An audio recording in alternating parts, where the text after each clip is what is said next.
여러분, 예수 왜 믿으십니까?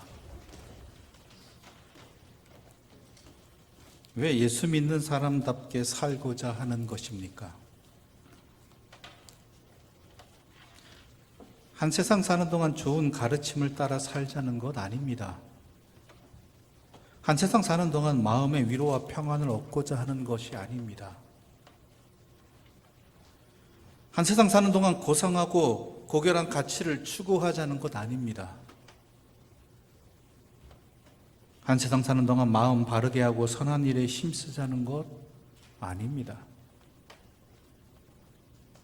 한 세상 사는 동안 자기 연약함을 알고 하나님을 의지하며 복을 받자는 것 더더욱 아닙니다. 신앙생활하는 예수님 믿는 분명한 목적을 우리가 알아야 됩니다. 예수님 믿는 이유 중에 하나는, 신앙생활 한다는 것, 예수 믿는 사람답게 산다는 것은요, 이 세상이 다가 아님을 알고 살아가자는 것입니다. 한번 죽으면 끝나는 인생이 아님을 알고 살아가자는 것입니다. 종말이 있습니다. 부활이 있습니다. 모든 것이 명명백백하게 드러나고 참과 거짓이, 정의와 불의가, 영광과 수치가, 생명과 죽음이, 하늘과 땅이 구별되고 창조주와 피조물이 구별되듯이 구별되는 날이 있다는 것입니다. 그 날을 마음에 두고 살아가자는 것입니다. 그 날을 향하여 살자는 것입니다. 그리고 지금 이 자리를 그 날로 앞당겨서 살아가는 것이 예수 믿는 사람의 삶의 목적입니다. 그러므로 부활은 우리 기독교 신앙의 핵심입니다. 핵심일 뿐 아니라 모든 것의 뿌리가 되기도 합니다.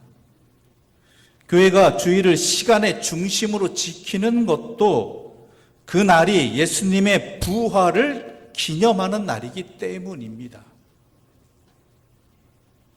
바울은 부활이 없다면 믿음 자체가 헛되다고 이야기합니다. 바울은 그리스도 안에서 우리가 바라는 것이 이 세상에만 해당되는 것이라면 우리는 모든 사람 가운데 가장 불쌍한 사람이라고 이야기합니다. 그 말 맞습니다.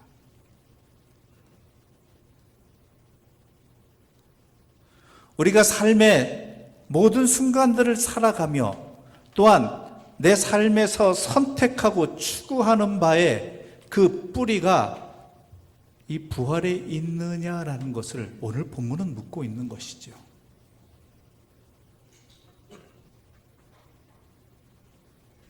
그러면 지금처럼 살 수 없다라는 것입니다. 그러면 제대로 예수 믿고 살아갈 수 있게 된다는 이야기입니다.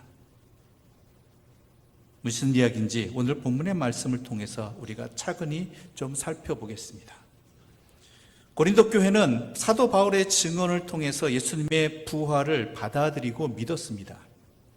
그런데 고린도 교회 내에 성도의 부활을 믿지 않는 사람이 있었다라는 것이죠. 예수님은 부활하시지만 우리의 부활은 믿지 않는다는 것이죠. 그래서 사도 바울은 어찌하여 죽은 자 가운데 부활이 없다고 말하느냐라며 매우 안타까워합니다. 그렇다면 왜 고린도 교인들 가운데 일부는 예수님의 부활은 믿었지만 죽은 자의 부활은 없다라고 생각했던 것일까요? 당시 세상 풍조가 그랬기 때문입니다. 세상 가치관이 그랬기 때문입니다. 세상 살아가는 게 그랬던 것입니다. 당시 헬라 철학이 모든 로마 제국 내 중심 사상이었습니다. 모든 삶을 규정짓는 것이었습니다. 헬라 철학 가운데 어떤 내용이 있는가 하면 육체는 죽음으로 그 역할을 다 한다고 믿었습니다. 그리고 죽은 후에는, 육체가 죽은 후에는 오직 영혼만이 존재한다라는 것이죠. 이러한 사상은 당시 상식으로 통할 정도로 널리 퍼져 있었습니다. 사람들이 살아가는 목적 자체가 내가 이 땅에 육신으로 살아가는 것에 추구하는 바가 어차피 이 땅에서 썩어 없어질 영혼, 육체, 그것으로 끝이니까 이 땅의 만족을 추구하고 이 땅의 쾌락을 추구하고 그것이 전부인 양 살았다는 것이죠.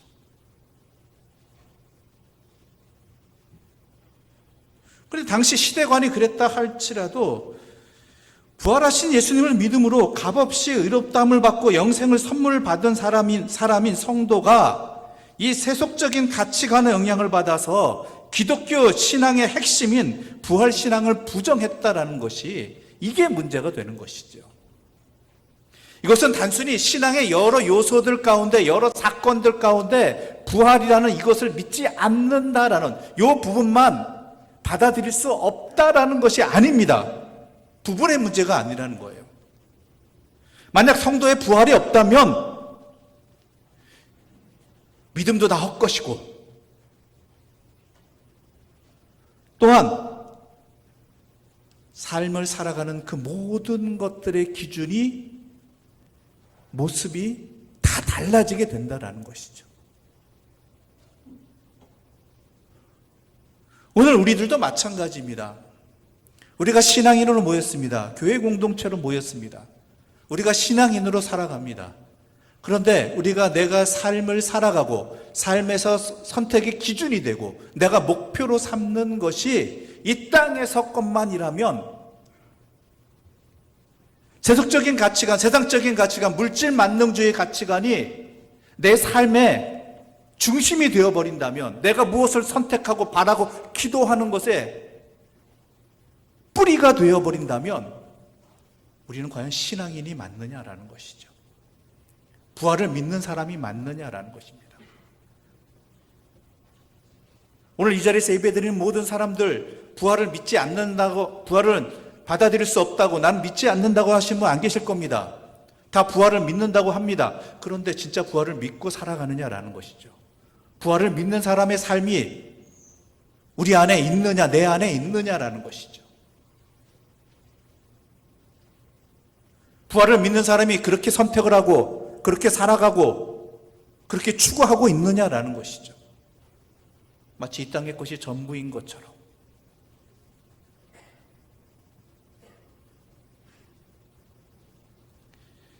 세상의 가치관이 무서운 게 뭔지 아십니까?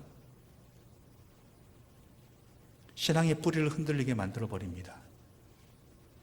신앙인의 삶을 제대로 살아가지 못하게 합니다. 뿌리가 썩어버리니까 제대로 살아갈 수가 없는 것이죠. 세속적인 가치관은요, 신앙의 가장 핵심을 부정하게 만들어버립니다.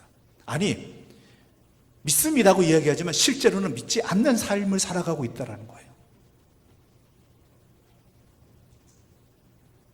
어떻게 부활을 믿는 사람이, 영생을 믿는 사람이 저렇게 선택을 하고 저렇게 살아가고 있느냐라는 것이죠. 심지어 교회 안에서도, 교회 자체도 영원한 것을 목표로 살아가는 사람입니까? 아니면 이 땅에 썩어질 것을 목표로 삼는 사람이냐라는 것이죠. 사도 바울은 이렇게 이야기합니다. 13절부터 15절까지의 말씀 우리 함께 읽어보겠습니다.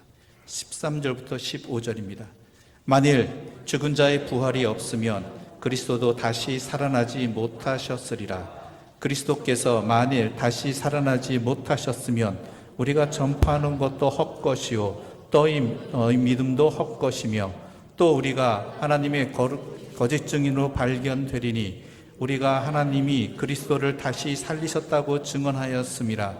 만일 죽은 자가 다시 살아나는 일이 없으면 하나님이 그리스도를 다시 살리지 아니하셨으리라. 아멘. 사도 바울은 이야기합니다.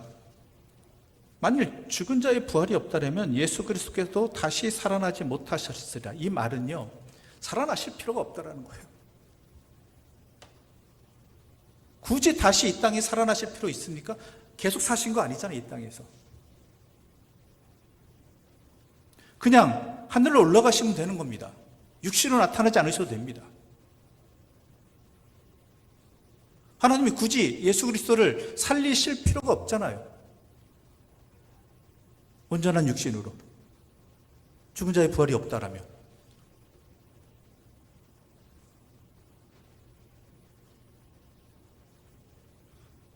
예수께서 죽으신 지 사흘 만에 다시 온전한 육신으로 살아가신 이유는요, 하나님께서 살리신 이유는요, 우리 또한 예수 그리스도처럼 부활한다라는 것입니다. 그 증거예요. 그 증거. 그 증거로서 예수님을 살려주신 거예요. 예수님이 살아나신 거고요.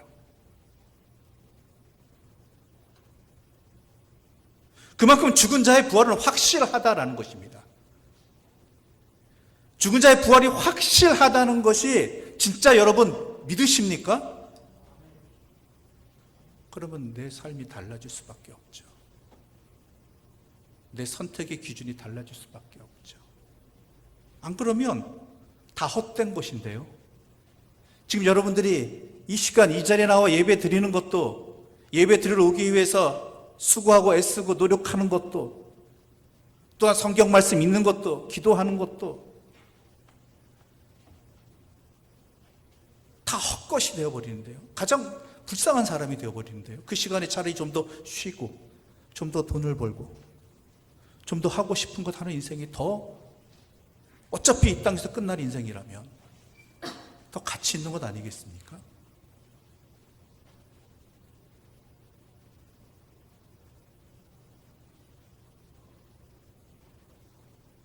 사도 바울이 예수님께서 부활하지 않으셨다면 전도와 믿음도 헛것이 된다라는 이야기는요, 너희가 죽은 자의 부활을 믿지 않으면 사도인 내가 전하는 주님의 도뿐만이 아니라 주님의 부활과 주님의 도를 믿는 너희의 믿음도 헛것이란 얘기입니다. 우리의 믿음도 헛것이란 얘기예요. 그 얘기 뭐예요? 우린 구원에 이룰 수 없다라는 거예요. 믿음이 헛것이면.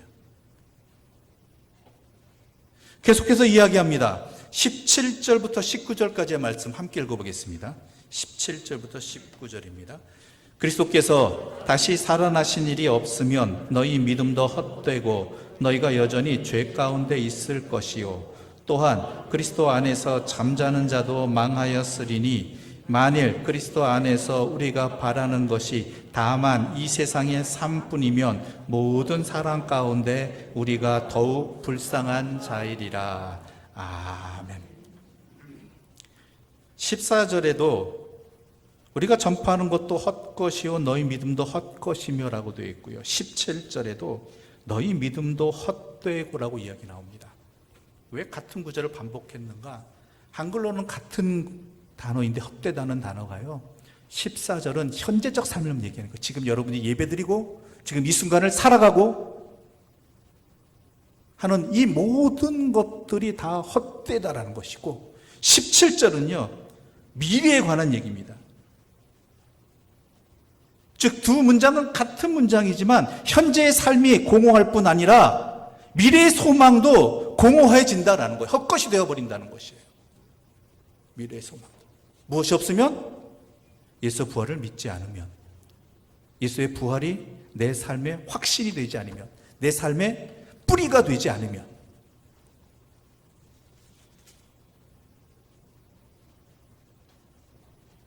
그뿐만이 아닙니다. 예수님의 부활이 나하고 아무 상관없고 나는 부활하지 않는다라고 생각한다면 믿음이 헛되게 되는데, 그 믿음이 헛된 것은 여전히 내가 죄 가운데 있게 된다라는 것입니다. 사람이 부활하기 위해서는 먼저 죄의 몸이 죽어야 합니다. 죄의 몸이 죽지 않고는 다시 살아날 수 없습니다. 만약 예수님의 부활도 없고 성도의 부활도 없다고 한다면 누구든지 여전히 죄 가운데 있는 사람이 되므로 구원도 없고 영생도 없고 오직 영벌만 남게 된다는 것이죠.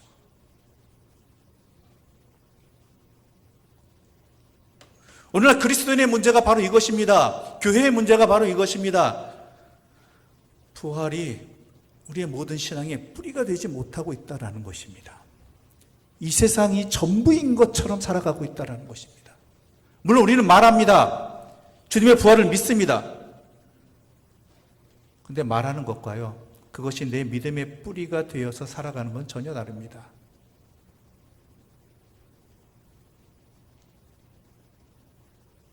한번 잘 생각해 보십시오. 내가 생각하고 내가 선택하고 살아가는 그 모든 것이 부활은 신앙의 뿌리를 두고 있느냐, 아니면 이 땅의 사람이, 이 땅의 삶이 전부인 것처럼 세상 사람들과 다를 바 없는 생각과 판단과 가치관을 가지고 살아가고 있는 것은 아니냐라는 것이죠.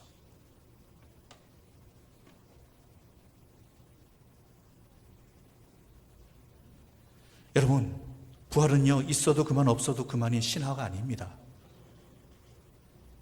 종말은 와도 그만, 오지 않아도 그만인 그러한 신화가 아닙니다.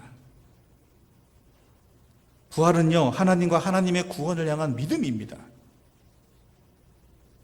종말은요, 하나님과 하나님의 나라를 향한 소망입니다. 그냥 끝나지 않는다는 믿음과 소망입니다. 예수님의 인생이 죽음으로 끝나지 않았듯이 우리의 인생도, 이 세상도 허무하게 소멸되는 것이 아니라는 뜻입니다. 부활을 믿으면요, 눈에 보이지 않는 세계가 드러나게 됩니다. 우리의 목숨이 전부가 아니라는 사실이 드러납니다. 육신이 전부가 아니고 물질이 전부가 아님이 분명해지는 것입니다. 근데 우리는 전부인 것처럼 살아가고 있잖아요.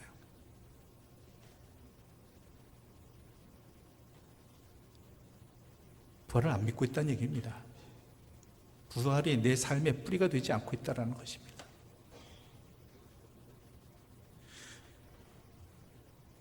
부활을 믿으면요, 죽음이 끝이 아니라 영원한 것이 있고 영원한 세상이 있음이 드러납니다. 진짜 그러십니까? 창조주 하나님이 존재하신다는 사실이 믿어집니다. 우리는 우리 자신이 삶의 주인이 아니라 하나님이 주인이심을 깨닫습니다.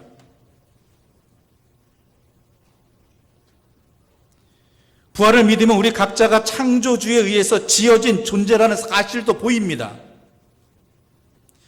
우리 존재는 이 땅에서의 몇십 년으로 끝나지 않고 죽음의 단계를 지나 다른 차원이 계속된다는 것을 알게 됩니다.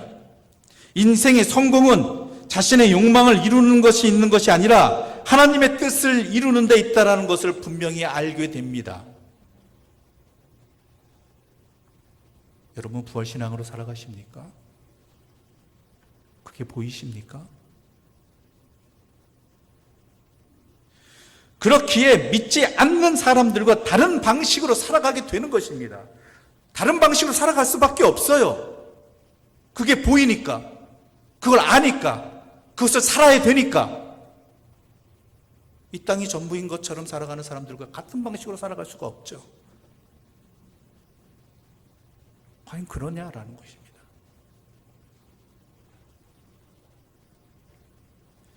진짜 부활이 오늘을 살아가게 하는 기준이 되고 있느냐라는 것입니다. 오늘을 살아가는 그 기준이 부활에 있느냐라는 거죠. 아직 이루어지지 않은 부활이지만 그 부활에 대한 믿음과 소망이 오늘 여기에서의 옳고 그름의 기준이 되느냐라는 것이죠. 무엇이 옳고 그른지 기준이 부활에 대한 믿음과 소망으로 그 기준이 분명해지느냐라는 것입니다.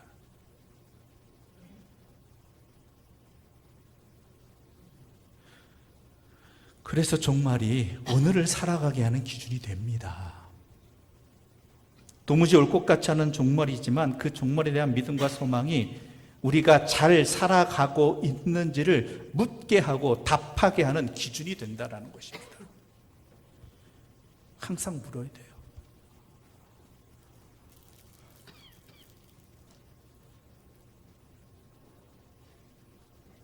또한 부활은 교회의 교회됨의 기준이 됩니다. 교회란 것이 무엇입니까? 그렇게 부활신앙을 가지고 세상을 뒤집어보고 거꾸로 사는 사람들, 그리고 그렇게 살기를 원하는 사람들이 모인 것이 교회입니다. 교회는 예배도 드리고 사귐도 갖고 구제도 하고 전도도 하고 그리고 선교를 통해서 복음을 전하는 것이 필수적인 일이지만 그 모든 것에 더하여 잊지 말아야 하는 것이 교회는요, 부활의 삶을 배우고 연습하는 곳이어야 한다는 것입니다. 이 땅을 좀 더 잘 살아가기 위해서 세상적인 가치관에서 또 세상적인 무엇을 이루기 위한 그러한 도구가 아닙니다. 어떻게 하면 부활을 믿는 백성답게 하나님의 자녀답게 살아가는 일을 서로 배우고 서로에게 실습하고 훈련하는 장이 교회여야 한다는 것이에요.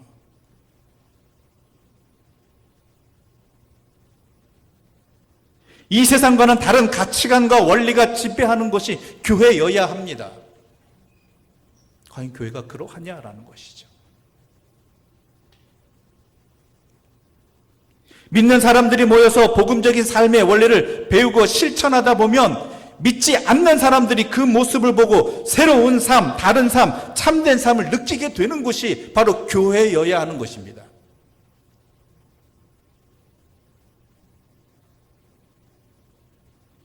사도행전 2장의 초대 예루살렘 교회의 모습이 그러하지 않았습니까? 각자의 자신의 유익을 위해서 치열한 세상을 사는 세상 속에서 믿는 사람들은 어떻게 살았습니까? 내 것 없이 서로 한 몸이 되었습니다. 오히려 자신이 손해보면서 자신의 것을 내어주면서 다른 사람을 살리고자 함께 살아가고자 하는 공동체가 교회 공동체였습니다. 그 모습이 믿지 않는 사람들에게 충격이고 놀라운 일이었죠. 교회가 뭔데 저렇게 다르게 살아가 받아들일 수 없다도 했지만 참된 삶에 대한 그 인간의 갈망은요, 본성은요, 하나님의 전을 나오게끔 될 수밖에 없다라는 것이죠. 그래서 매일같이 사람들이 그들을 찾아왔지 않습니까? 오늘의 교회는 어떠합니까? 세상을 뒤집어보고 거꾸로 살려는 열심과 노력이 교회 안에 있습니까? 교회 안에서 추구하는 것들이 세상과 다를 바 없지 않습니까? 우리가 말하는 부흥이라는 것들이 세상의 물질 맞는 가치관과 다를 바 없는 그러한 부흥을 기도하고 있는 것은 아닙니까?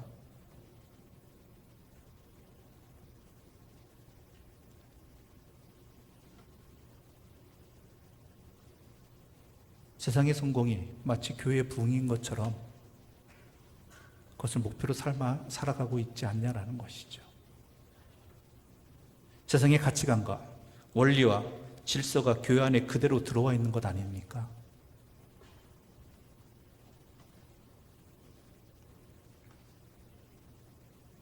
인자가 이 땅에 온 것은 섬김을 받으러 온 것이 아니라 섬기러 왔다라는 이 하나님 나라의 질서가 교회 안에 존재합니까?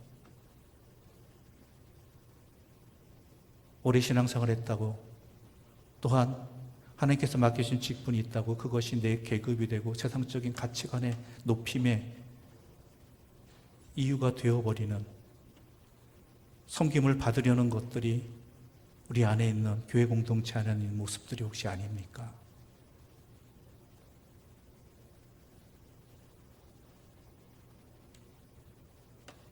교회는 부활을 믿는 사람들의 공동체가 맞습니까? 하나님 앞에 서게 됨을, 그리고 하나님과 함께 영생을 살아감을 믿는 사람들의 공동체가 맞느냐라는 것이죠. 그런 세상을, 그러한 나를 꿈꾸며 배우고 익히고 훈련하는 장이 맞느냐라는 것입니다.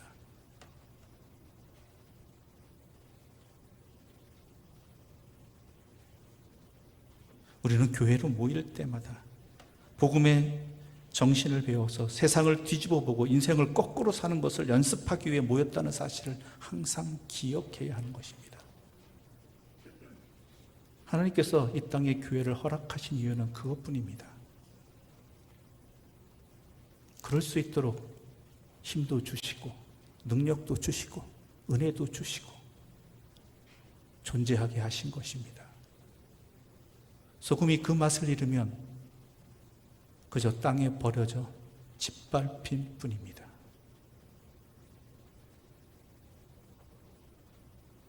교회의 실력은 무엇이고 교회의 자랑은 무엇입니까? 만약 교인수, 교회 건물 혹은 교회 재정 같은 것을 자랑한다면 그 교회는 하나님의 교회가 아닙니다. 아니, 부활을 믿는 교회가 아닙니다. 이 땅이 전부인 교회입니다. 교회의 유일한 자랑은 그 안에 얼마나 복음이 실현되고 있는가, 그렇게 살기 위해 그 안에 모인 사람들이 얼마나 열심히 훈련하고 또한 복음을 영접하고 있는가, 교회에서는 세상과 다른 가치관과 원리가 얼마나 실천되고 있는가에 달려 있다라는 것입니다.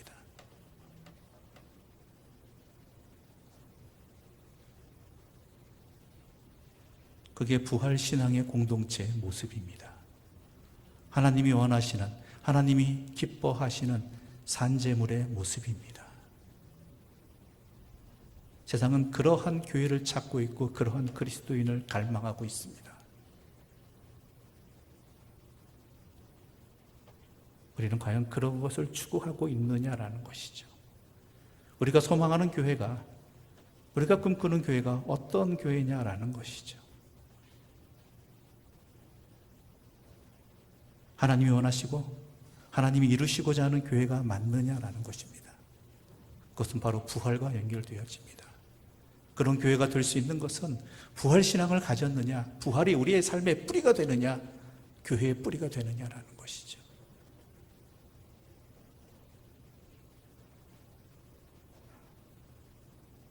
여러분, 부활이 있기에 오늘의 형편으로 판단하지 않게 됩니다. 종말이 있기에 세상의 소리와 사람의 이목으로 판단하지 않게 됩니다. 왜냐하면 그것은 끝이 있기 때문입니다. 하나님 안에서 완성되기에 부와 명예, 권력, 외모와 능력, 성취 등으로 판단하지 않게 됩니다. 그리고 그 부활신앙이 오늘 우리의 기쁨과 평화로 이어집니다. 그 부활신앙이 오늘 우리의 성품과 행실로 이어지게 되는 것입니다. 그 부활신앙이 오늘 우리의 정체성과 신분으로 이어지게 되는 것입니다. 왜 자기를 부인하고 자기 십자가를 지고 주님을 따르십니까? 왜 자기 좋은 대로 살지 않고 하나님의 뜻을 따르고 교회를 이루고 이 땅에 나그네로 살아야 합니까? 이 세상이 다가 아님을 확신하고 믿고 있기 때문입니다. 눈에 보이는 것이 전부가 아님을 믿기 때문입니다. 사람의 생명이 육신의 생명으로 끝나지 않음을 우리는 믿고 있기 때문입니다. 우리의 인생이 하나님 앞에 서는 날에야 완전한 평안과 안식을 얻음을 믿기 때문입니다. 그리고 예수님이 부활하셨듯이 우리도 부활함을 믿기 때문입니다.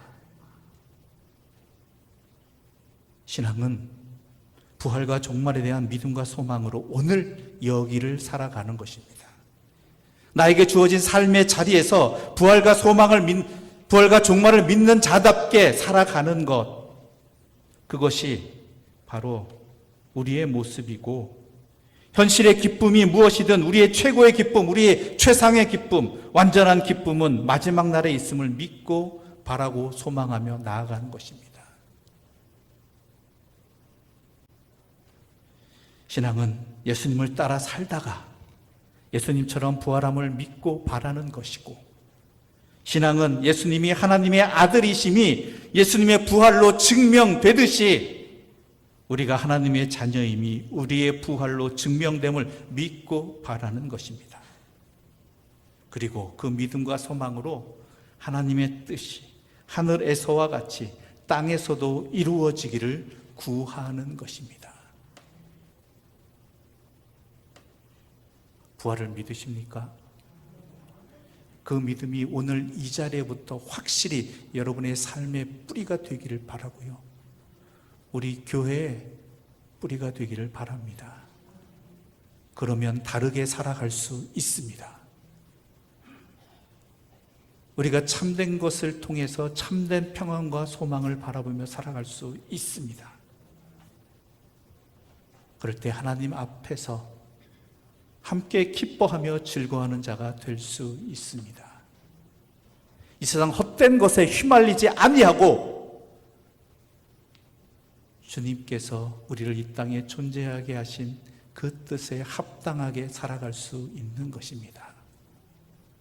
그 은혜가 이 부활신앙을 통해서 다시 한번 우리에게 시작되어지기를, 그리고 계속되어지기를 간절히 소망합니다.